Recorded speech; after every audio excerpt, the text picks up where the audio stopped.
theater, and it works very well. It works really well with teenagers because usually we have to stop children so that they will not all come on stage. They all want to be on stage. So I believe that you will keep up this good work, and you will continue this dialogue, not with the foreign theater, but you will be talking about what works, what does not work, and how we could improve and build upon this participatory practices in Russia. It's very hard to pronounce, participatory. So, dear friends, thank you very much for your participation. You're doing a great thing here, very significant, very useful. Спасибо большое, Юля, Okay, спасибо Julia, актерам, аудитории. dear actors, thank you so much. I would like to, I should have, of course, introduced А our мы actors. продолжим And дискуссии на let ту us continue with the самую discussion. тему. В чем The subject преимущество is the same. партиципации, всегда What's ли она the уместна, importance есть of ли ситуации, когда participation? Is партиципация there's always a place for скорее мешает, чем participation? помогает, а Or может, таких просто can нет. participation И be something я that it рада inhibits the представить process? модератора Can it stand in the way Оксану of Мороз, process? I would like to invite the доцент moderator, Московской Oksana высшей Moroz. школы She's социально-экономических наук по the PhD простому in Cultural Шаленке, Sciences, креативный директор creative фонда director of the Оксана, Yegor Gaidar передаю вам слово. Foundation. Спасибо, что Oksana, please Спасибо welcome on большое. stage. Дорогие друзья, мы рады вас приветствовать, friends, и мы сейчас продолжим эту зажигательную, we shall continue зажигательный this. разговор о том, что такое партиципация и с чем это едят. We shall get this party started about Которая participation. не так много времени, но мы будем It's a активно discussion that we don't have much time for, вас, but we прекрасную shall аудиторию. Пожалуйста, actively engage коллеги, you. You're a рассаживайтесь. beautiful audience, so please, dear Я сейчас colleagues, вас всех sit представлю. down. I will introduce all of you Значит, в now. нашей So, дискуссии действительно our принимают discussion участие is специалисты, как я бы сказала, самого a разного discussion профиля. of Это люди, different которые kind of people, работают different kind of с experts of different партиципацией, profiles. партиципаторных They work with проектов participation профессионально. Это люди, on a которые professional вовлекаются в basis. нее They are как the people who пользователи are и engaged как into соучастники. participation Это as люди, которые наблюдают за тем, как co-participants, as hosts. вовлекаются These are the people who подростки, observe дети how сами kids каким-то образом and зажигаются этой идеей. И, teenagers собственно, мы хотели бы поговорить о том, что это такое, engage with this по idea. каким причинам или And почему I мы would like считаем, to что explain партиципация why это and how we некоторое believe that преимущественное participation явление в музейной и культурной is сфере, или a некоторое common благо, thing for museum, считаем ли and мы, что why it партиципация is это for абсолютное good. благо, или есть Why is it какие-то always for good, or not always точки for или good? какие-то моменты, в которых может And партиципаторная perhaps работать there не are так some хорошо, но прежде чем tipping мы приступим к этой points дискуссии, я бы when хотела представить participation is not so участников good. этого разговора. Юлия Шахновская, I would генеральный like директор to introduce Политехнического Yulia музея. Shakhnovskova. She is the director of Polytechnic Дарья Агапова, Museum. куратор ежегодного фестиваля детских музейных программ Дарья «Детские дни» в Агапова, Петербурге. the И host of координатор children's музейной programs программы in фестиваля Petersburg, «Культурфест» в Хельсинки и организатор проекта and also co-host of the музея участия. cultural exchange between Russia and America. She also hosts a few projects in Finland. Natalia Makovetsskaya, she represents KB Strelka. She's in charge of the participatory department. И главный редактор интернет-издания Nadia «Образование и Kapadopoula, воспитание the детей МЕЛ». И Михаил Кротов, writer of студент children's КЮИ books, and Пушкинский Mikhail музей, волонтер Krotov, Политехнической, volunteer of старшеклассник 179-й Polytechnic школы. Museum. Как вы видите, He is мы a high постарались school учесть, student. инклюзивно учесть So интересы our всех людей, representation here увлеченных is very партиципацией. inclusive. Я сейчас все-таки приму какое-то положение вровень со всеми участниками, I но will сначала я sit хотела down бы now, сказать какое-то but небольшое вводное слово. let Мне me кажется, just что give a brief слово introduction. We партиципация, оно в believe какой-то that момент стало очень participation модным, is a и word это that такое eventually has слово, в become некотором very, смысле very клишированное, fashionable. It которым has become some sort of затыкают cliche, какие-то проблемные and it зоны, или is которые used используют вместо того, чтобы to часто just объяснять, о чем идет речь. hide the В problems той прекрасной in a situation. импровизации, которую мы In the сейчас beautiful наблюдали, можно improv было that we это have seen, видеть. you could По have большому noticed счету, that. партиципация, Participation, как generally кажется, speaking, это такая культура seems to be соучастия, когда вот эти a вертикальные связи, culture of продюсеры, cooperation, потребители when информации, there are или these культурного vertical блага, или культурного connections, продукта перестают producer of работать. Мы cultural устраиваем какую-то goods такую горизонтальную, and более consumer of демократичную culture ситуацию turns into работы с something культурой more и в культуре. democratic. Как мне кажется, это такое, I believe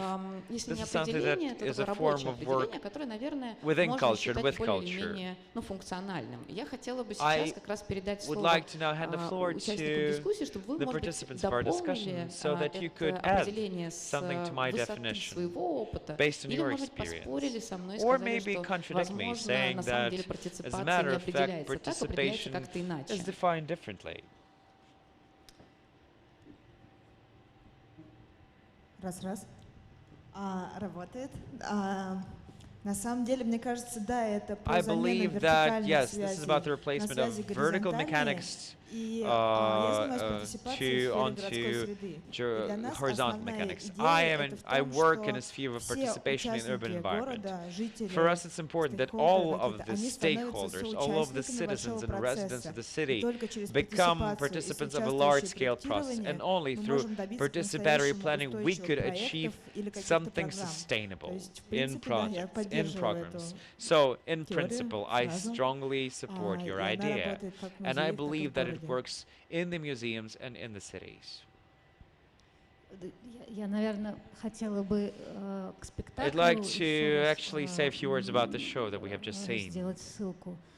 Мне кажется, что это очень I believe that такое точное отражение this is a very precise reflection того of важного аспекта an important aspect партиципации of или культуры participation соучастия, or который culture of часто participation. почему-то And we считают often как бы believe, оставляют за скобками. we often Вообще overlook it партиципация — это, because безусловно, политическое participation понятие. is a Партиципация — political это notion. механизм Participation is демократии. То есть one of the механизм tools of democracy. распределения This is the полномочий, mechanics власти of distribution of power через участие. through Люди, которых participation. So что-либо people касаются, who например, engage into something. жители дома, во дворе которого происходит For какое-то example, благоустройство, this might be имеют the право residents of the принять в этом building участие. that Это значит, что они participate in будут certain urban влиять improvement in their на то, что будет courtyard. происходить. So И they как раз в make сфере an influence on вот what этого is благоустройства happening. очень видно, как And это that is работает, distribution of потому power. что We can see если it clearly in the скамейки domain поставил of urban improvement. муниципалитет, то, Because скорее if всего, municipality через puts неделю benches, максимум они then будут probably как-то in a week or so, вандальским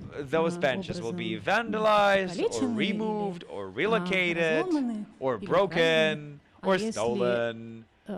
жители сами However, if the прорабатывали residents этот themselves проект и developed, принимали в этом участие, в designed том the числе plan of where the benches какое-то should душевное, be, познакомились so в they процессе друг с invested другом, themselves into this узнали, urban кто improvement. вообще They у got них to know one местные депутаты, another. за что он They found отвечает, out what are their какие к нему могут быть representatives адресованы in the запросы и так municipal далее. В parliament or этом something. случае шанс In that стоять case, the probability год, that the два, benches три will у stay тех where they are скамеек, for условных years скамеек, is да, это much, может быть much что-то higher. другое, гораздо выше. Но в музее, к сожалению, это не так наглядно видно. This Но is мне not so очень нравится, evident как in the наглядно это museum. проявилось в этой сцене. However, I Директор loved не how хочет evident it was in the отпустить scene that we have just власть, и seen. это очень понятно. The director doesn't want to Это let go of нормальная power. позиция, That is a и normal это position. позиция, That is то, что explicable. по-английски называется decision maker, да, So человек, который this держит director, she wants решение. to remain Он a очень хорошо, decision даже если maker. он не читал каких-то книжек, он понимает это интуитивно, что как только он это отпустит, ситуация вокруг as she него lets go перестроится, this decision-making переструктурируется таким authority, образом, the что в situation следующий will change раз so that the next time this принять director will not be вот такое able to волонтаристское, make a однозначное решение на unilaterally основании только своего опыта, authoritarian своего decision понимания based процесса. on У него не her будет. experience Он не and хочет understanding расстаться с of the этой situation. возможностью. The director Поэтому doesn't всякая want to let партиципация go of this power. — So это to her, некоторая any борьба kind of за свои participation is права, a в том числе threat в музее. to her power Спасибо. and her position in a museum. Давайте я продолжу тогда. Let me continue this idea then. Я бы не делила это I на would not горизонтальную и вертикальную really связь, я бы split говорила it про into vertical and культуру horizontal. I would be открытости talking about this culture Если, of openness. попытаться воспользоваться все-таки русским словом в So, этом I would like месте to и try to впрямую use some перевести Russian его и сказать, words. что культура участия. So, participation чтобы in дополнить, Russian, ну, я даже участие. бы совсем бы I добавила would like to участие, use this и word in чтобы Russian, not добавить participatory, but немножко дискуссии в really нашу панель, Russian word. сказала бы, что это не только joint про директора, participation. который не So, хочет отпускать it's not власть, only about но the это и про director who участника, doesn't want to который, let в go общем, of часто power. не готов It's ее also взять. about the И в participants этом смысле who are это not такое ready to движение take с power in their нескольких hands. сторон. So С it's kind of одной a push and стороны, pull. культуры So on the one hand, we have this culture of когда ты знаешь, expertise, несешь when you ответственность, know what берешь you её на do, себя, when you have неважно, вроде директора responsibility, no matter институции, who you неважно are, чего. director of the И культуры institution в какой-то момент, не or зная, something similar, проявить but there's инициативу, a взять different side to инициативу и, it. The соответственно, culture of нести на initiative, the себе culture of какие-то incentive, риски when you и, are ready to take the initiative ну, and take some возможно, risk upon не знаю, yourself. нюансы эксперимента, которые ты на себя берешь. И в And этом смысле actually это be responsible for the скорее не experiment that you're про participating связи, а in. про It's not новую about really культуру, connections, vertical or horizontal. вообще It's about the new созидания, culture что ли, of строительство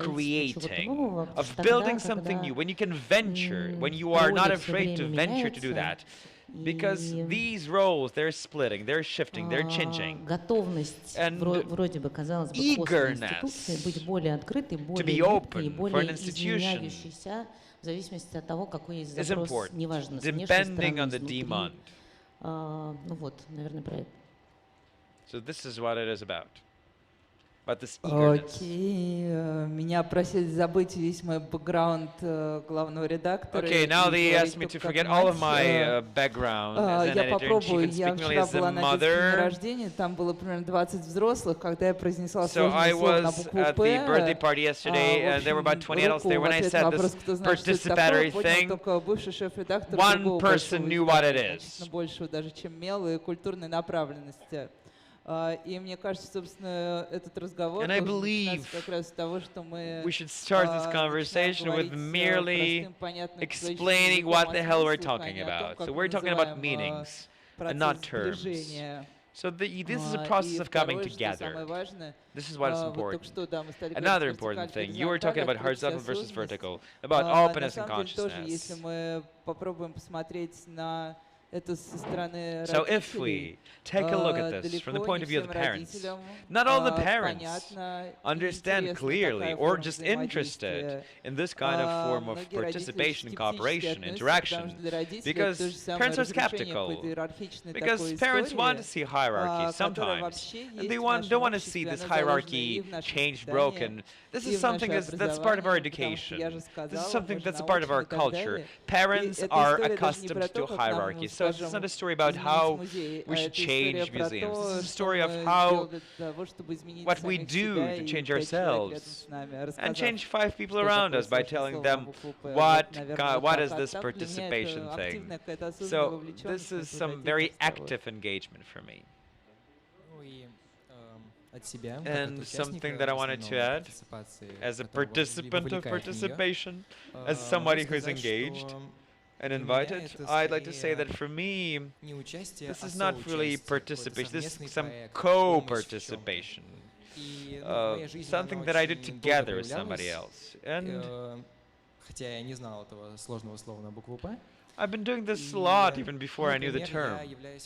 For example, I volunteer at this Polytechnic Museum, and I often help at different kinds of events. Also, I'm a participant of the Young Art Historians Club based in Pushkin Museum in Russia, in Moscow. So we host exhibitions and events, we do guided tours. For one day, we are allowed to make a museum our playground. We host games and quests in Pushkin Museum. And we invented a game, a role-playing game based in the Middle Ages in Pushkin Museum. And first we're telling kids just about the exhibits in the medieval section of the Pushkin Museum. Then kids are playing a game and they learn how to use all of the terms. And third thing that I want to say, that in my school, in my high school, teachers allow us, the 9th graders, to actually check math problems of the students of the 7th grade. And this is super cool because, first of all, 7th graders learn from us about all the hurdles and all of the bottoms of the iceberg that kids might hit, and we actually recall what we were learning 2 years ago. So it's kind of the way to repeat, the way to actually go through what we have learned and recall it and remember it. The discussion is peaceful. However, I see certain conflicts. We say that participation is split responsibility, so that both sides, those who delegate and those who are engaged, intend to participate in this entire thing. However, you say that we participate in something, but this should be allowed by the adults, because adults are those who are gatekeepers. Those are the people who are actually have the decision-making power.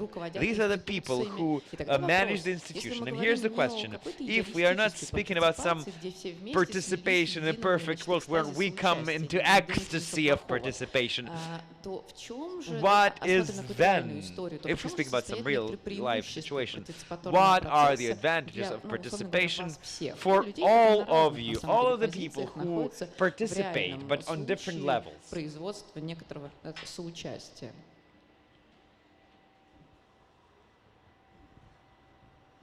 Я опять начну немножко про нашу городскую среду. Let me say a few things about urban environment. И если мы говорим о преимуществах для нас, if we speak то about только люди, advantages которые in our живут в городе, domain, каждый день I mean пользуются его that площадями, people who улицами, live in a парками. city, Только they они use знают, parks, как на самом деле, streets, что там работает, а что не benches on a работает daily basis, сейчас. and they know Какие бы what works исследования and ни what doesn't. проходились, если No matter what kind вы не of выезжаете на год researches you do, пожить if you в do этом not городе и spend a проникнуться year изнутри, on то, скорее site всего, in the подводных field, камней living всех with people, talking to так и не them, you will узнаете. probably not То же know самое all the касается hoops and детей. hurdles. Дети Same с works абсолютно for другого kids. ракурса Kids исследуют see город, и city дети from a very абсолютно different по-другому angle. воспринимают Kids среду. И perceive то, что кажется environment нам, very то есть differently. всем So, архитекторам, взрослым, we believe that some things are администрациям true for удобным для kids. детей, We, I часто mean для них оказывается architects, неудобным, бессмысленным и municipalities, невостребованным. administration, Какие-то the тропинки, things, по the которым way они we ходят, see это тоже то, как город the city for взаимодействует с kids ребенком, как might be ребенок absolutely взаимодействует not с городом. applicable for the Поэтому actual здесь очень kids. важная задача That is why слышать этот голос, we need to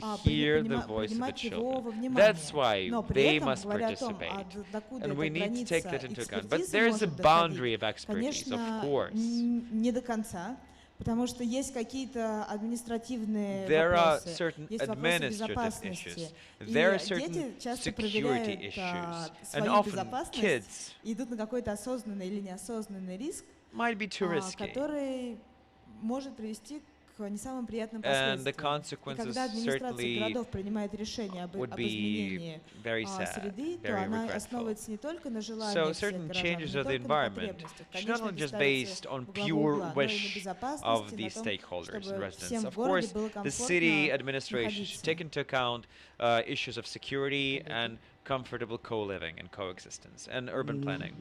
Ну, давайте Efficient, внезапно economically я потом feasible отдам urban слово planning. непосредственно Yeah, I'd участнику. like to hand the floor to the participants Я не знаю, anyway. тут, наверное, много родителей в зале. There are a few parents in кого the есть audience, дети? right? Who have kids? Who has kids? Ну, отлично, половина, по Cool. крайней мере. Ну, тогда, я думаю, родители Roughly меня 50% сейчас have прекрасно kids. поймут, So что parents would understand нет ничего that более тяжелого there is для nothing родителей, harder for как parents некая совместная than деятельность с some ребенком, у которой должна быть некая финализация в виде... joint Я как раз испугался, activity услышать with a слово kid that проект, should потому что как только finalize слышишь with certain проект, kind любой of родитель, вот project. мы Because будем when делать вместе a проект, у нас будет parent классный проект. hears the idea всё, that пропало, he should do, сгорел he or дом, she or should куда do the бежать, project with a совершенно kid, непонятно. that is a И тоже я horrific пока слушала situation. коллег, я поняла, что для While меня, I am например, listening to my был colleagues, I have прекрасным realized that опытом, ну, это, наверное, про городскую среду. Мы однажды участвовали с there was ребенком this в beautiful субботнике. experience about Это был, аллилуйя, добровольный субботник, на который urban пришли только те, environment. кому надо So было we had прийти. this И самое важное не то, что мы там this расчистили thing on the пару гектар weekend when we were земли, cleaning our покрасили courtyard. That was a скамейку в розовый volunteer цвет, work. цвет выбирали We дети have как cleaned раз, some trash, we have вот. painted А то, bench что, in pink, which the color was selected там by была the kids, by большая the группа way. родителей, в том, что And мы there прекрасно were a провели few время, parents, and we spent a beautiful time так как мы together. его, наверное, не проводим And it в was time бытовой well какой-то spent. обстановке, когда мы The просто, time например, that we would гуляем not с ребенком, о spend чем-то с ним говорим. similarly if we were just Здесь были новые taking a условия, hike, новое for какое-то example. So this was времяпрепровождение. something new, Очень разные люди, some new и way to совершенно spend непонятная time. цель, потому что And цель, условно, она отсутствовала даже. Мы we просто didn't even что-то have вместе some делали. И вот это clear было objective. We очень were just классно, doing да, то some есть, stuff together. мне кажется, And that для was родителей super важнее cool. всего And в for a этом parent, I believe качество проведенного the most important времени, thing here is the внутри quality of the чего-то там time well поднимать spent. руку, I see somebody raising a а не hand сам there. какой-то результат. So it's not even about a result. It is about a quality of the time that you spent together.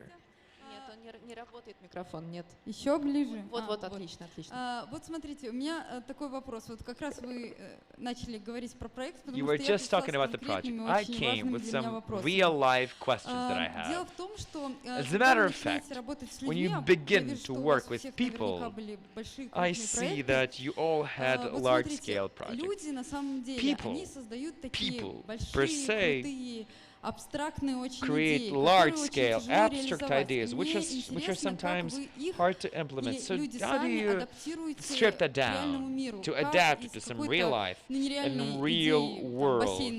Like you have there's idea like a pool on the roof with a sliding down to the ground. So how do you strip that down to something simple and clear, so that on the one hand that is the idea of the community, yet it is actually possible to implement. And second question to this young man, so you as a participant of participation, tell me what led you into participation, because it's very, very hard to actually engage people. And second question, why did you stay? Because over time, people, you know, really, everybody really runs away from participation over time, eventually.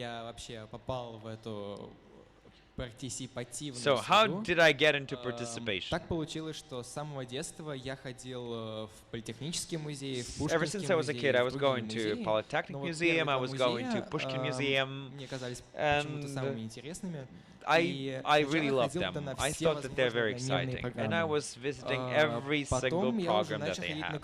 After that, I was going to clubs that the museums hosted, and that gave me a way to participate in different kinds of events, because it was really interesting.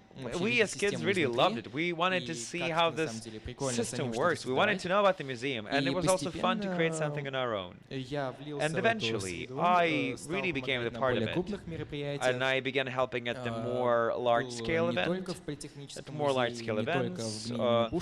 Not only in Pushkin or Polytechnic Museum, I was also helping at different events. However, this is the experience that I accumulate, and I share about these places, I share about these opportunities. And I have engaged lots of people into the clubs at the Pushkin Museum, into this Young Art Historians Club. Yeah, and that's partially an answer to the question of what is an advantage of participatory practices. The advantage is building a community. When you participate, you become a part of the community. You do something together, and that is not useless. And the quality of time seems much, much better. But I want to listen to everybody about these advantages of the real-life projects. Why are we doing this anyway? I would like to take a role of this director that we had. Coming back to the discussion that we saw on stage. Сейчас с другой стороны начну. Let me Не самый приятный вывод про любые демократические процессы в том, что начинаются они в очень ограниченном узеньком пространстве, таком прямо маленьком. И это пространство для начала, для того, чтобы что-нибудь зародилось, его надо сначала оградить, выделить, землицы насыпать, посадить, you need to add some fertilizer there, and then you need to like water it from time to time so that something grows there. And it sounds very romantic to open everything, ask everybody, invite everyone. Everybody would come. Things will be so cool. That doesn't happen in real life. So, if you want to make something happen, you need to take it, fence it, add some fertilizer, water it, and actually that would provoke tectonic shift. But this has to be systematic. Next question. Why? For an institution, I believe that I'm being very optimistic here. In the upcoming 2 or 3 years, specifically in museums, we shall see lots of changes. And it is evident from lots of small projects that we see in different museums, public museums, private museums, regional museums, museums in Moscow. The environment has matured. People go to museums. People who work in the museums are different now. Interaction between the audience and the museum and administration of the museum is different. The communication is rapid and open. So, this is an environment that invites people within. It's ready.